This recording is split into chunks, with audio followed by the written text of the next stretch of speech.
Eran exactamente las 3 de la tarde cuando tocaron a mi puerta para intentar arruinarme la vida. Yo estaba tranquila en mi taller, entre suelas y hormas, con ese olor a cuero que ha sido mi compañero por décadas de trabajo honesto.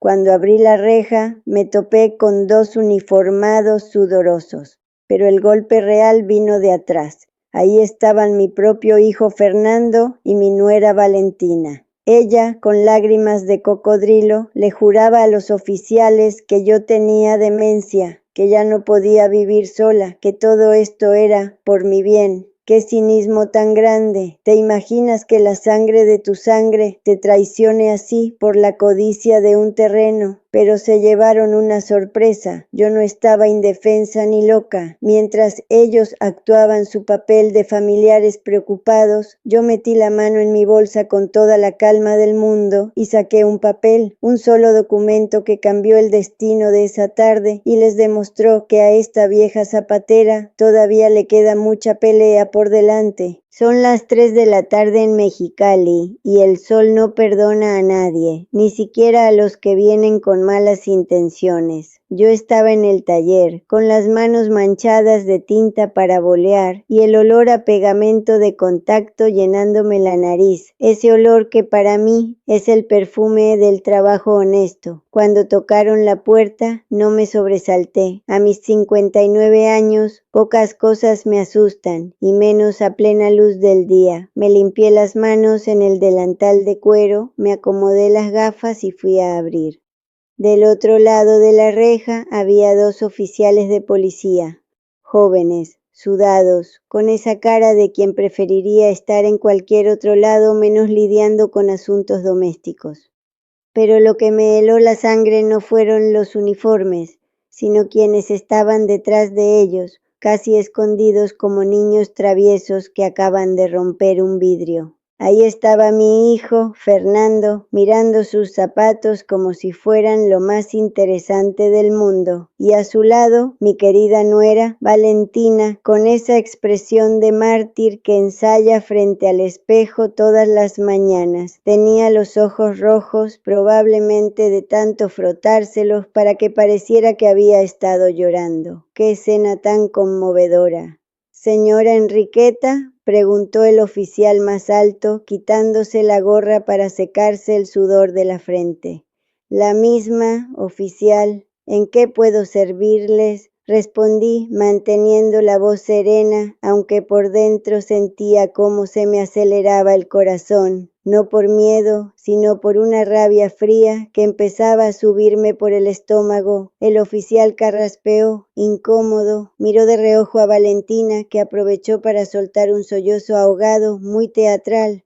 «Mire, señora, recibimos un reporte. Sus familiares aquí presentes», señaló con la cabeza a la parejita detrás de él. «Nos informan que usted presenta, que tienen preocupaciones serias sobre su estado mental.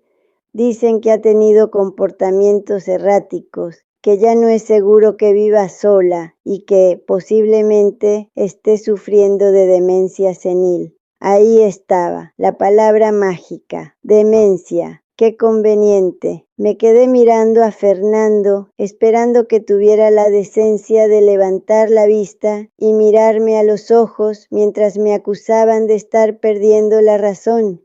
Pero no, mi muchacho seguía hipnotizado por la punta de sus botas. Valentina, en cambio, se acercó un paso con las manos juntas en un gesto de súplica. «Es por su bien, suegra, entiéndalo», dijo con esa voz empalagosa que usa cuando quiere algo. «Ya no puede cuidarse sola. Hemos visto cómo se le olvidan las cosas, cómo deja la estufa prendida. Fernando y yo solo queremos protegerla. ¡Qué ternura! Casi me convencen de que les importo». La ironía de la situación era tan grande que casi me echo a reír ahí mismo. Yo, que llevo las cuentas de mi negocio al centavo, que recuerdo las medidas de los zapatos de clientes que no veo en años, resulta que ahora soy un peligro para mí misma. No dije nada, simplemente me di la vuelta lentamente y caminé hacia la mesita de entrada donde siempre dejo mi bolsa. Sentí las miradas de todos clavadas en mi espalda. El silencio se hizo pesado, solo roto por el zumbido de una mosca y el hipar fingido de Valentina. Abrí mi bolsa con calma, sin que me temblaran los dedos. Saqué un sobre blanco, doblado en 3 partes. Regresé a la puerta y sin mirar a mi hijo ni a su esposa, extendí el papel a través de la reja hacia el oficial que había hablado. «Tenga, oficial, léalo, por favor», dije. Mi voz sonó firme, sin una pizca de la fragilidad que ellos esperaban. El policía tomó el papel, dudando un momento antes de desdoblarlo. Era un certificado médico reciente, de apenas la semana pasada. Un chequeo completo, físico y mental que me había hecho por pura intuición, o quizás porque ya olía que algo se estaba pudriendo en mi familia. El doctor había sido muy claro, estaba en perfectas condiciones, lúcida y capaz. El oficial leyó el documento, frunciendo el ceño. Luego levantó la vista y miró a Valentina, y después a Fernando. Su expresión había cambiado. Ya no veía a una anciana desvalida, sino a una mujer preparada. Y a los que estaban detrás de él ya no los veía como familiares preocupados, sino como algo mucho más sospechoso. «Señora, aquí dice que usted está perfectamente bien de sus facultades mentales», dijo el oficial con un tono que mezclaba la sorpresa y la sospecha hacia los denunciantes. «Exactamente, oficial. Como verá, mi demencia parece ser muy selectiva. Solo aparece cuando a mi nuera le conviene». Valentina se puso pálida. El sollozo se le atoró en la garganta. Fernando finalmente levantó la vista, pálido como la cera. La primera batalla había terminado, pero yo sabía que la guerra apenas comenzaba. La cuenta regresiva para salvar mi vida, mi taller y mi dignidad acababa de empezar. Los oficiales se fueron después de pedir disculpas por la molestia y de lanzar una mirada de advertencia a la pareja. Valentina y Fernando se marcharon poco después, con la cola entre las patas, murmurando excusas que no alcancé a oír. Cerré la reja y le puse doble llave. Me recargué contra la puerta de metal caliente y cerré los ojos un momento. No había tiempo para derrumbarse. Si ellos habían escalado la situación hasta traer a la policía, significaba que estaban desesperados.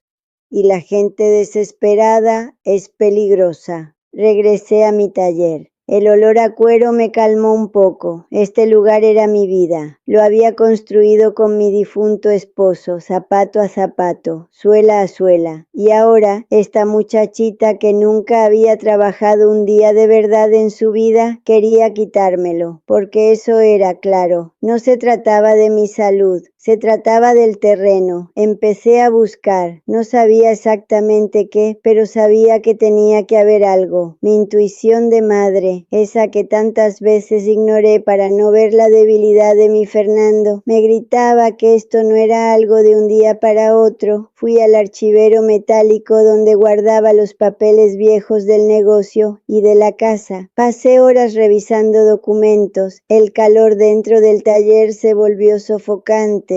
Pero no me detuve. Tenía que entender el por qué ahora. Y entonces, entre una pila de recibos de predial antiguos, encontré algo que no recordaba haber guardado ahí. Era una carta, fechada hacía exactamente 5 años.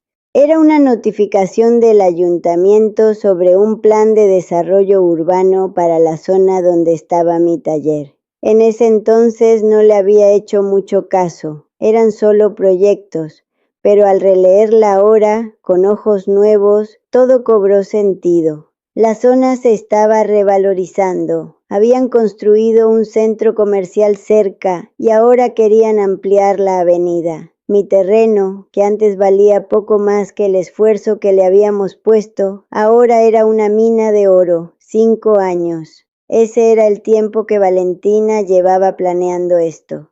5 años desde que empezaron las visitas casuales para ver cómo estaba, los comentarios sutiles sobre si no me cansaba mucho el trabajo, las sugerencias de que vendiera y me fuera a vivir a un lugar más tranquilo. Qué tonta fui al pensar que era preocupación genuina. Todo este tiempo, mientras yo pensaba que estaba construyendo una relación con la mujer de mi hijo, ella estaba midiendo mi ataúd. 5 años de sonrisas falsas y abrazos fríos. La frialdad de ese cálculo me dio náuseas. No era un arrebato de codicia, era un plan ejecutado con paciencia de araña. Fernando, mi pobre Fernando, probablemente ni siquiera se había dado cuenta hasta que ya estaba demasiado metido en la telaraña de su esposa. Él siempre fue blando, fácil de moldear por quien tuviera la voz más fuerte a su lado. Antes era yo, ahora era ella. Guarde la carta con cuidado. Ahora tenía el motivo y la cronología. Sabía que el tiempo jugaba en mi contra. Si Valentina había decidido llamar a la policía hoy, era porque el plan de desarrollo estaba por aprobarse o porque necesitaba el dinero urgentemente. No podía quedarme sentada esperando su próximo movimiento. Tenía que encontrar el mío, pero ellos no se iban a quedar quietos. Lo supe al día siguiente. El papel del médico los había frenado, pero no detenido. A media mañana, mientras estaba terminando de coser una bota de trabajo, llegó un mensajero en motocicleta. Me entregó un sobre manila grueso. Lo abrí con las manos temblorosas por el esfuerzo del trabajo, no por miedo. Adentro había una notificación de un juzgado de lo familiar. Valentina, a través de Fernando, porque claro, él tenía que ser el que firmara, como hijo directo, había solicitado una interdicción temporal. Alegaban que el certificado médico que yo había presentado podía ser falso o estar manipulado y pedían una evaluación psiquiátrica ordenada por la corte, además de un tutor temporal para mis bienes mientras se resolvía el asunto. Y adivinen quiénes se proponían como tutores. La audacia de esta mujer no tenía límites. Sentí una presión en el pecho. Esto ya era serio. No eran policías en la puerta, eran abogados, jueces y sellos oficiales. Si lograban que un juez les diera la razón, aunque fuera temporalmente, podrían meterse en mis cuentas, cerrar mi taller, incluso internarme en contra de mi voluntad por precaución. El tiempo se me acababa de verdad. Tenía días, quizás solo horas, antes de que la burocracia empezara a rodar sobre mí como una aplanadora. Miré mi taller, mis hormas de madera, mis máquinas de coser antiguas pero fieles. Todo esto podía desaparecer por el capricho de una mujer codiciosa y la cobardía de un hijo. La rabia volvió, pero esta vez mezclada con una determinación fría. No iba a permitirlo. No había trabajado 50 años para terminar mis días en un asilo barato, mientras mi nuera se gastaba el dinero de mi terreno en camionetas nuevas y viajes. Tenía que contraatacar y tenía que hacerlo ya. ¿Pero con qué? Un abogado me costaría un dinero que no tenía a la mano y el proceso sería largo. Ellos contaban con eso. Contaban con que yo me cansara, me asustara y me rindiera. Esa noche no pude dormir. Me quedé en el taller, sentada en mi banco de trabajo, con la única luz de la lámpara de chicote que uso para los detalles finos. El silencio de la noche en Mexicali es denso, solo interrumpido por algún carro lejano o los grillos.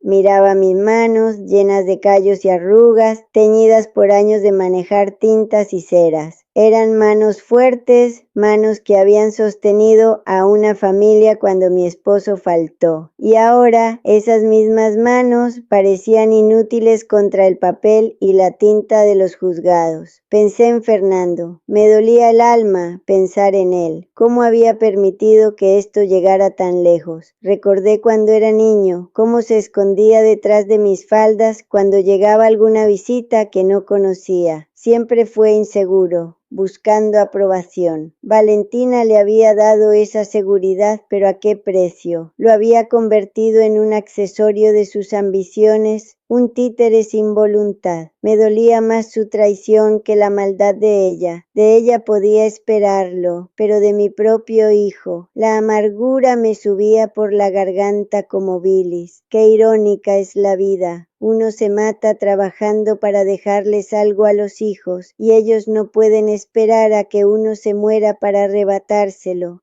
Piensa, Enriqueta, piensa, me dije a mí misma. No podía ganarles en su juego legal. Tenían la juventud, la energía y la falta de escrúpulos para arrastrarme por años de juicios. Tenía que encontrar otra forma, una forma que detuviera esto en seco.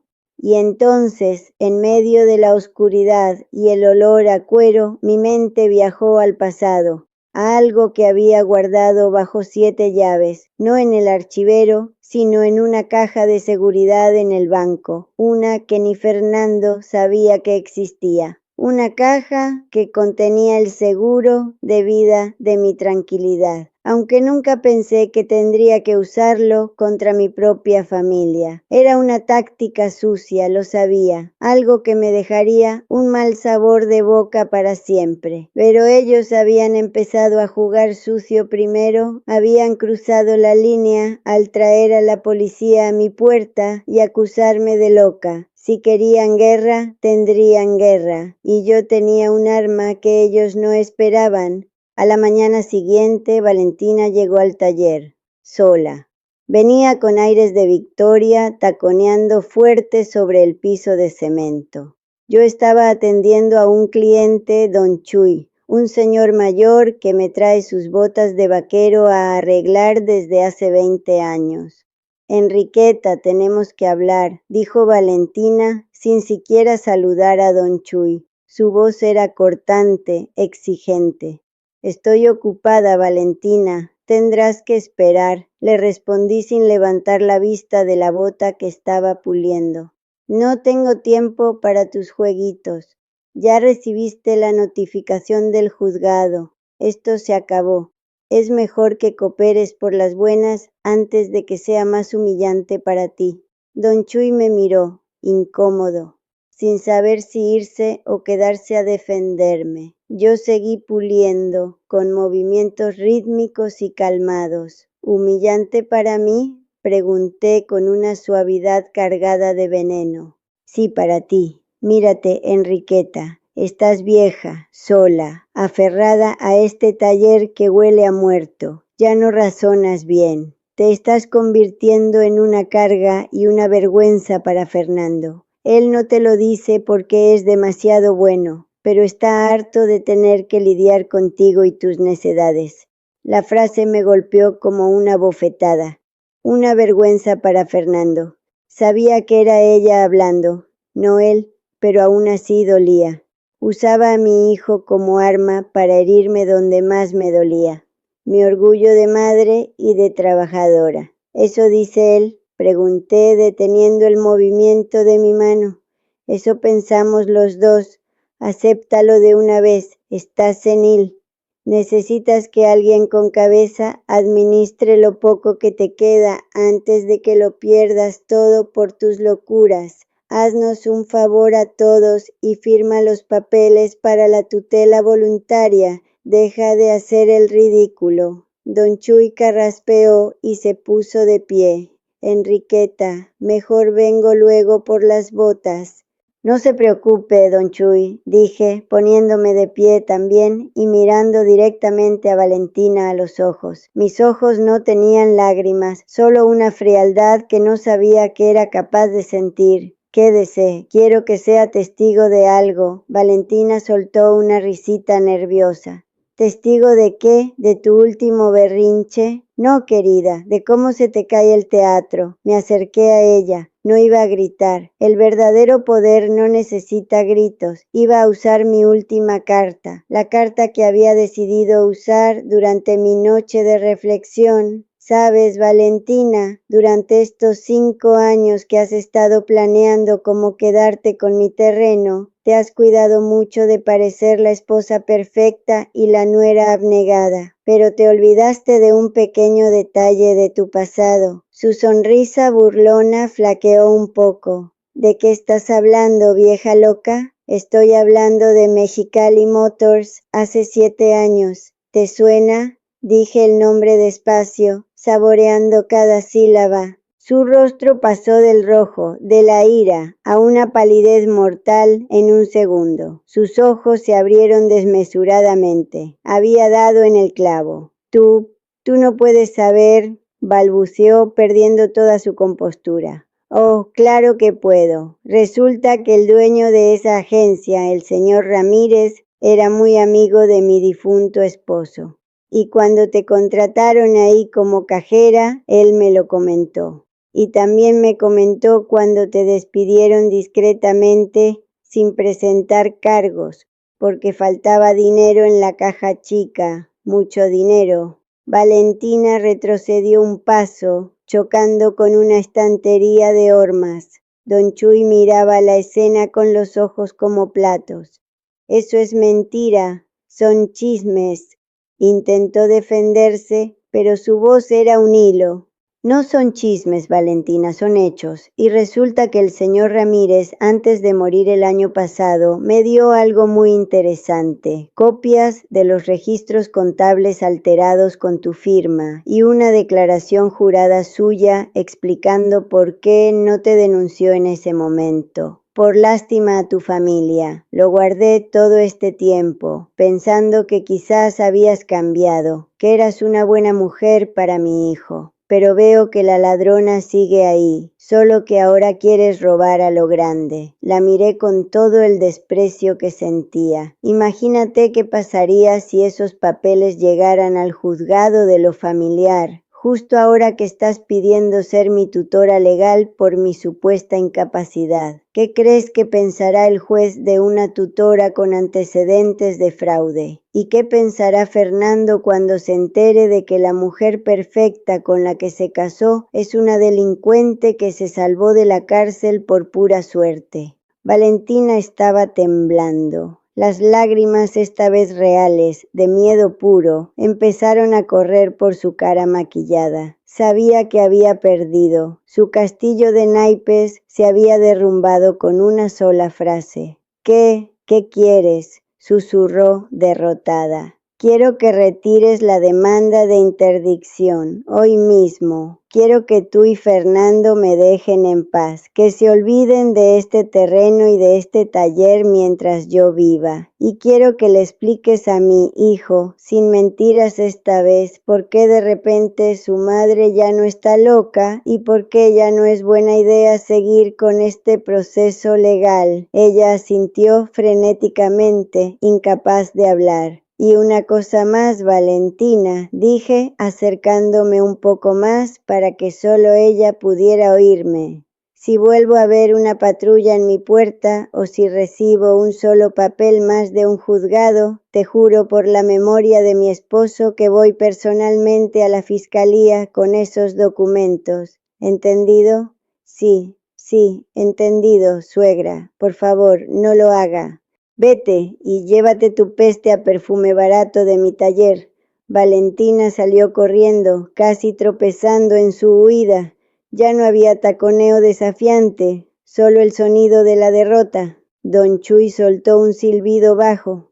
Vaya, Enriqueta, no sabía que tenías esas garras. Me dejé caer en mi banco, sintiendo cómo la adrenalina abandonaba mi cuerpo, dejándome un temblor incontrolable en las manos. Yo tampoco, don Chuy, yo tampoco. La demanda se retiró al día siguiente. Fernando vino a verme 2 días después. Estaba destrozado. Valentina le había contado una versión suavizada de la verdad, supongo, pero suficiente para que entendiera que el plan se había cancelado. No me miraba a los ojos, igual que el día de la policía, pero ahora no era por vergüenza ajena, sino por una culpa profunda. No hablamos mucho. ¿Qué podíamos decirnos? Él sabía que yo sabía. Yo sabía que él sabía. La confianza estaba rota para siempre. Él seguía con Valentina, claro. Es un hombre débil y ahora estaba atrapado no solo por el amor o la costumbre, sino por el secreto compartido y la complicidad en el intento de destruirme. Me quedé con mi taller, con mi casa, con mi independencia. Gané la batalla, sí, pero la victoria tiene un sabor amargo, como a ceniza en la boca. Perdí a mi hijo en el proceso. Ahora, cuando trabajo en el taller, el silencio pesa más que antes. Ya no espero su visita los domingos. Ya no hay planes de comidas familiares. Estoy sola, rodeada de mis zapatos y mis recuerdos. A veces me pregunto si valió la pena, si no hubiera sido mejor dejar que me llevaran, con tal de no ver la mirada rota de mi Fernando. Pero luego miro mis manos, esas manos que han trabajado toda una vida, y sé que hice lo que tenía que hacer. Defendí lo que era mío, aunque el precio haya sido quedarme solo con eso y nada más. Si esta historia te tocó, déjame un comentario con tu ciudad. A veces uno necesita saber que no está solo en estas batallas silenciosas. Y si conoces a alguien pasando por algo así, compártelo. Gracias por escucharme.